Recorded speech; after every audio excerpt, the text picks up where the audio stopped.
go, hopping in. Lippany, man. Lippany is looking fresh. Not gonna lie, I'm actually really enjoying it at the moment, Lydical. Like, these generations, big round of applause for Biddlin. He done a good job with this. I haven't seen a terrible spawn for Lippany so far.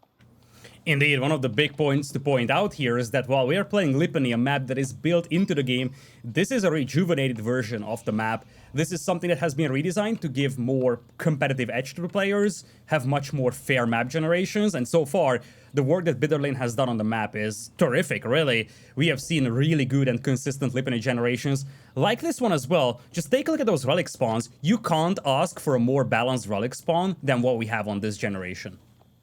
Also, the Stealth Forest. Like, you notice there's been quite a few generations recently in Lippany where if it's not the hills that are janky or broken, it's either a lack of the big Stealth Forest that's meant to be a signature of Lippany, or B, that Stealth Forest is slap bang right next to one player's base, putting them at a big disadvantage against early raids. So I actually quite like that that's another detail that's kind of been stapled in. Not just the amount of mountains appearing here and the way the balance between the two sides, but also the placement of these key vision denial resources such as the Stealth Forest. And you're saying that in this Ooh, Scout? No. He's like, bloody Mongol players. I just wanted to go around the back here. Oh yeah, gets away. But yeah, look at this map generation. You can essentially split this map into half. You have this hilly right side of the Stealth Forest and a very open left side. So it's gonna be interesting to see how the players play when it comes to their priorities. How much they prioritize the left side of the map and how much they prioritize the right side. Because you have more strategic value at the beginning of the game in that hilly area with the Stealth Forest, but in the long run, that left-hand side with all the resources out there is probably something that comes in more valuable. Yeah, I feel like that's an intentional design choice made by Biddlin with whatever he's kind of done with his, like, you know, his magic, shall we call it. Because we've seen this quite frequently where you've got that open field, and usually with a lot of these generations, that's where two of the sacred sites are located. It actually feels like a more fair, reasonable Lippany. Like, we've seen generations where it's too tight and a civ like the English or the Abbasids feel like they get a default win, or it's these two sacred sites bunched together in a choke point, and something like the Delhi or the Roost playing onto a ball have an inherent advantage. This feels a lot more balanced and a lot more predictable. And that's the thing I think that we're striving for, is a balance between predictability and that kind of RNG factor that can make the game a little bit more interesting or surprising when you arrive. Speaking of the sacred sites and the Delhi, Beastyqt is in command of the Delhi Sultanate, whereas on the other side, DeMusliM is using the Mongols here, already open up with 4 spearmen and a possible tower rush. Was scouted rather soon by Beastyqt, so he knows what to expect. The question is, what exactly is he going to answer to this? Is he going to add his own spearmen and just try to match the numbers? Or is he just trying to rush up Feudal Age and going for the archers straight away? That's kind of an interesting thought, actually. It's like, usually when we look at the Delhi, you're going to be going into spears, you're going to be going to horsemen, and it's not often we can see the Mongols kind of clashing that right now, but in theory, the Mongols can actually turn the screws. They can put a lot of pressure on, especially if they move in this quickly. Notice these prioritizing the wood line. It's a little bit difficult, though, because when you're up against the Delhi, if they just rush the villages, the difference between them and other civs is they're willing to just shiv you to death because of the scholars. I think this is actually one of the hardest civs for the Mongols to successfully tower rush, especially ever since the nerfs around the outposts and the raw HP being decreased by 25%. Yeah, that's a good point, indeed. It is difficult to do massive damage with this tower rush, but you get the feel that that is not even the goal here for DeMusliM. The goal is just to play the delay game and delay your opponent as much as possible to moving towards those sacred sites, and try to buy yourself time to either build up your force in feudal with the Mongols or rush castle and get yourself some lancers and men-at-arms on the field. And one of the tough parts in this matchup when you're playing the Mongols is being that you can't go Horseman. It doesn't really work on its own, so Spearman has to be your opener. Because if you're going to spam Horseman, like, think about what that means, Lydical. Against the Delhi, a civ that gets a 30% increased gathering on berries, a civ that's able to double produce out of their stables with efficient production, like, you're going to be behind by minute 8. It's not a race you can win, whereas the Spears is a cost-efficient solution to attempting these early outpost rush-ups. An early outpost rush-up that, of course, fell flat on its ass in this situation. Beautiful move by Beastyqt, getting a perfect surround on that villager, and he gets away without losing a single one of his vills, takes down a villager from his opponent, delays this tower rush as much as possible, and as you see, DeMusliM has to pull a villager all the way through the map, buying a tremendous amount of time, really, for Beastyqt here. Yeah, and you kind of look lost and a little bit puzzled now. Archery range opener for Beastyqt. And I wouldn't be surprised if BC's format ends up just being archers and horsemen. Sounds a little bit weird off the cusp, but we already highlighted that the horseman isn't exactly the most feasible thing for the Mongols. Unless DeMusliM wants to kind of like go for a quick castle up, then stables come back into the picture.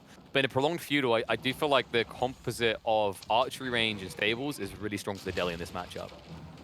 Once again, Beast so moves up with the Bills. And He got textiles. I love it.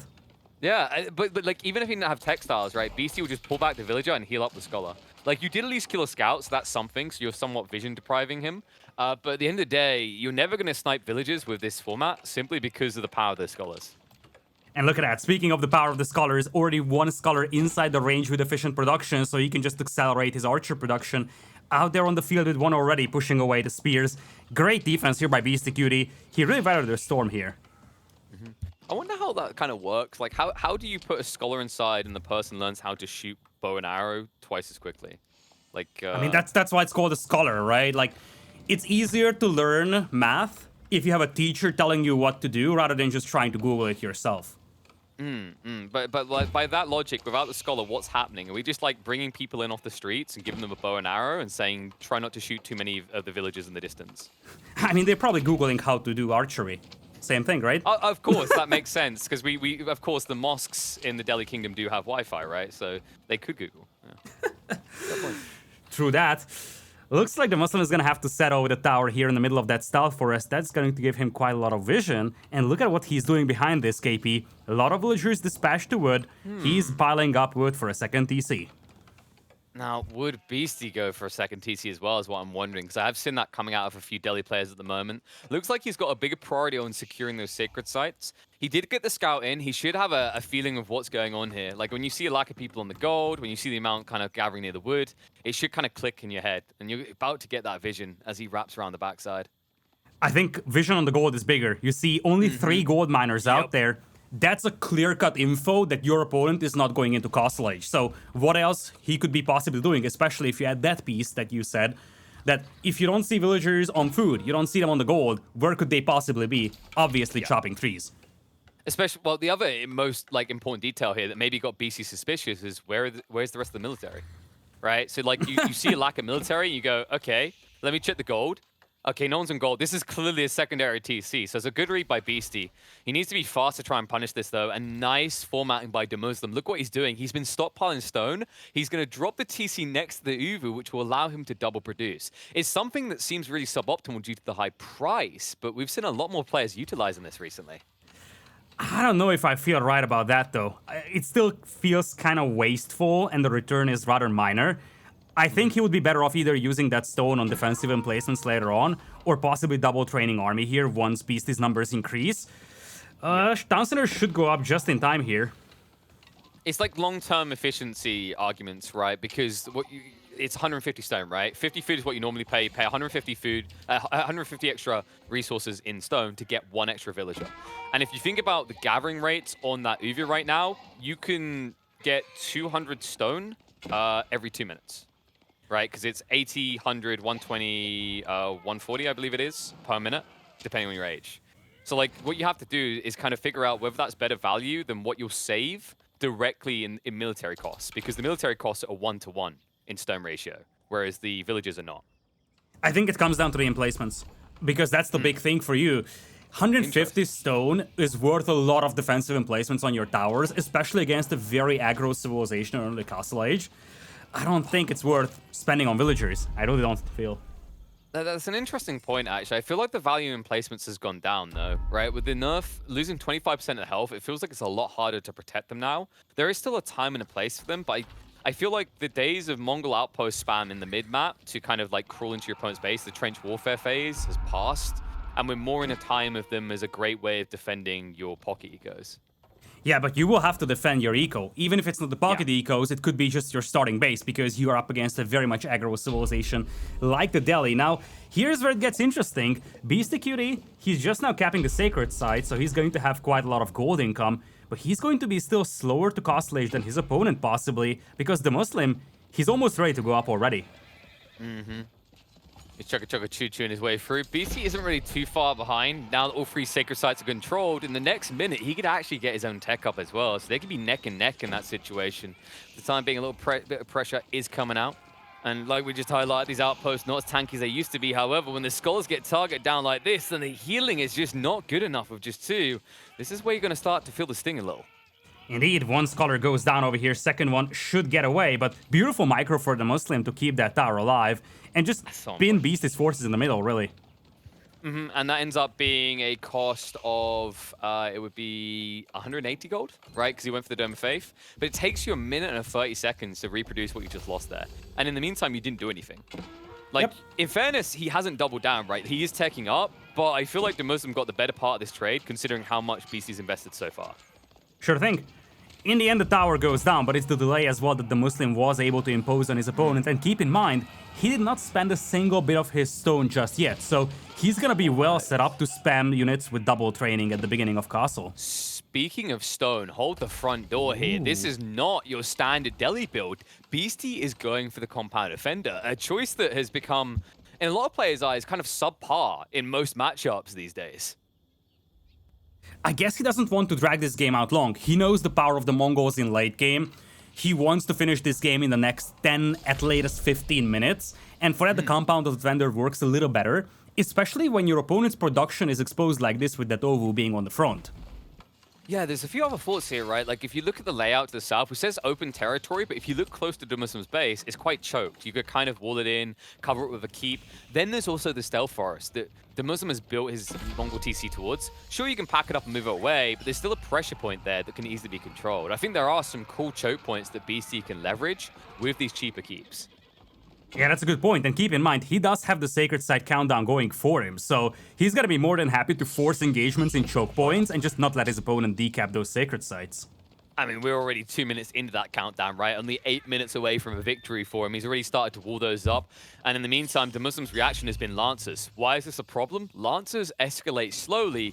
Their torch damage actually isn't that impressive, which means you haven't got a quick way of breaking through these walls. Yeah, he's gonna have a lot of Lancers though. He's already up to 6, and he could easily chip away with a couple of villagers being picked off. His opponent, yet to start adding Lancers himself. So, Wololo, nope, get out of my territory here. Beastyqt just trying to return as many relics as possible. Soon to be up to 3, and I think this is where DeMusliM hasn't gone into it at all. You're playing against the Delhi, you didn't have your Lancers out first. It means you're not going to be able to prevent the majority of relics being picked up. You will, however, be able to delay this one going in. For the moment, Horsemen are trying to hold on, but you need to get spears out quickly if you're Beastyqt, which means you need to escalate your racks count. Well, he does have efficient production, so he now starts to spam Spearman, and it looks like this will be just enough to hold. And as you said, with him already picking up the relics, this is looking worse and worse for DeMusliM because he can't really do that much damage, and he's going to forfeit 4, possibly even 5 relics. And the problematic part for DeMusliM is he can't back away, right? Like, he hasn't gone into monks himself, and even if you did, you're not going to compare to the healing rates of the Delhi. If you don't go in and kill units, they'll be healed over time. That's always been the problem with people dealing with Delhi. It's why they feel so oppressive, is if you can't take a clear victory in a fight, they'll just come back twice as strong due to the fact they've kissed all those boo-boos better. Speaking of killing units, though, here come the Lancers. First time for DeMusliM to do tremendous eco damage. Beautiful charge, actually. Nice strike in very quickly here. There's going to be a pullback from Beastyqt, minimizing the casualties somewhat. But this doesn't feel like enough, right? If you look at the eco situation, sure, DeMuslim's got a lead, but we already mentioned those relics. We've mentioned the Sacred Sites, which, by the way, still haven't even begun being decapped. Those walls are up, and although you're harassing eco here with the Lancers, you have nothing to breach into the Sacred Sites, which is Beastyqt's win condition. And you're slowly losing your HP on those knights. They have been damaged by the Town Center Fire, by the Spearman as well. So you gotta be really careful because, as you said, the Delhi player can heal up his forces. Not so much for a Mongol player without a single shaman out on the field. You just see how unharassed it is. I'm kind of surprised there hasn't been a few cheap units spammed out by DeMusliM, like maybe just use the racks to build 5 or 6 spearmen, because it would be free access. If you can get that decap, you alleviate pressure. It's actually doubly damning up against the Delhi because they get extra gold trickle compared to other civs. You're saying that, but the scholars apparently not willing to drop the relics here.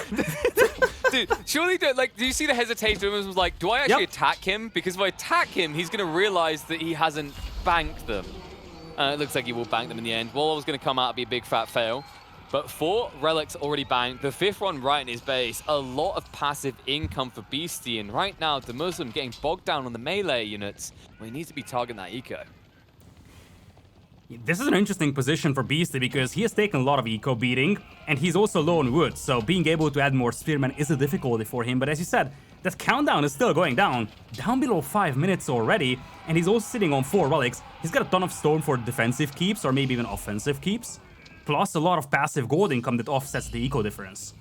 Yeah, actually, if you kind of put the relic and sacred site count, like the passive income generated, into a raw number, let's say 40 resources a minute is the average per villager, they're actually neck and neck on villager count, right? When you add in those relics and sacred sites, it's really frustrating. And now that the keeps are going to start going up from Beasty, this is where you can begin to get village fortresses and scale as eco. Also, another signature play, Beasty was one of the first players to consistently do this, drops a keep next to the big stone and says, now I can afford a lot more, and this is going to guard me while I gather. It also protects the hunt as well, so it's going to make it even better. Oh man, he only just broke the wall. Yeah. But this is the difference, right? Like, imagine if he just had 4 spearmen break that wall. The pressure would be relieved, but we're now 4 minutes away from a Delhi victory. DeMusliM has to decap soon. And yeah, he's facing different problems because he needs to run circles with those Lancers, but Beasty is always just going to reroll these, and that countdown is getting dangerously close to completion. And he cycles him away from his base and now goes in for the charge, but I think this is just the wrong place to be taking this attack. In a choke point next to double production racks, like, you can't do anything with these Lancers right now. Yeah, at least the sacred site remains open, but you get the feel that DeMusliM needs to make something happen here. He has done some eco damage to the opponent, but his opponent Beasty is still sitting on 3 sacred sites and 5 relics, and he's about to have village fortresses in the next few minutes. So even if you decap the sacred sites, it's a difficult problem. Cheeky rewall. It's like, well, let's quickly get inside, boys, before we die. I'll be able to shuffle through the door. And this is just so frustrating to deal with. He's going to spend time torching this down, but now Beasty can react. And remember, he's got 17 spearmen. DeMusliM cannot fight, but even with the reinforcing crossbows, it's not enough to take them out fast enough here. It's kind of problematic, in fact. DeMusliM going to these crossbows seems good, but unless the Lancers are willing to stand there torching down the walls, no one's getting in. Looks like Lancers are standing and fighting here. Beasty thinking about pushing this one. He's got Scholars to heal, but he feels like he might actually just forfeit this side here for the time being. It's really spooky right now. Like, you can see that the count is still in favor of DeMusliM. He'll allow the decap to go through. 2.5 minutes out is where it's going to stay. And it's because Beasty can feel the scalability coming out. Look at what he's teching. One important thing here is Force March. Once Force March is in play, that's when he can easily take these fights. But it looks like he's going to take it right now. Spearman charging in. He's not blocking the decap. Lancer now peeling off. Great micro out there from Beasty. And the aggressive keep drop. So Lancer on top of the Sacred Site to prevent the decap. A melee moshpit on the front line. Crossbow's just trying to do the business, but it's not good enough. The night count is cut down. DeMusliM from almost 20 heavy cavalry units to 3 in the blink of the eye, and it looks like this game might be done in the blink of the eye. The crossbows can't hang around, the Lancers are going to be cleaned up, and the Sacred Site timer will resume for Beasty. What an unbelievable micro by Beastyqt, charging with the knight under the sacred site, having the time to micro that knight individually to avoid damage and keep the sacred site going, while also taking that fight in the middle. Terrific fight for him, well calculated, keeps the sacred site under his control, and now the countdown is down to 2 minutes. This feels like a massive long shot for DeMusliM, now attempting to go with the mangonels. Just do the maths on what he lost there. He was at, what, 20 Lancers, he went down to 1. He lost in excess of 4,000 resources in that charge-in. And that's just too much. The moment I said, was like, yep, that's done. Ain't even going to allow the tick down to continue. Beasty opens up the series with a win in something we don't see too often these days, classic Sacred Site victory. Terrific performance here by Beasty. He was in command of this game for essentially the entire duration of this game. Ever since the beginning, when he was able to pick off that villager that DeMusliM tower rushed with, he felt very confident. Every move that he has made a lot of sense, and it just countered everything that DeMusliM tried to do well. Demu had a good game here. The 2 TCs worked well. The costlage timing was there, but he missed out on the relics, and ultimately he wasn't able to decap any of those sacred sites. It put him on such a terrific timer that he was forced to do things that he didn't want to do, and in the end, Beasty was able to leverage that. Yeah, actually, really big credit to him. You know, a lot of people have been kind of thinking, what's next to the Delhi? How do we make them useful again? A lot of people have been thinking second TC's the way, right? There's a few different builds that people have been experimenting with, but this was kind of just a classic Delhi build, right? Focusing on the sacred sites, drawing attention there. Love the read on the situation that Mongols could long-term get some value, but we're going to be weak in this interim because of the standardized Lancer build that comes out in the beginning of Castle.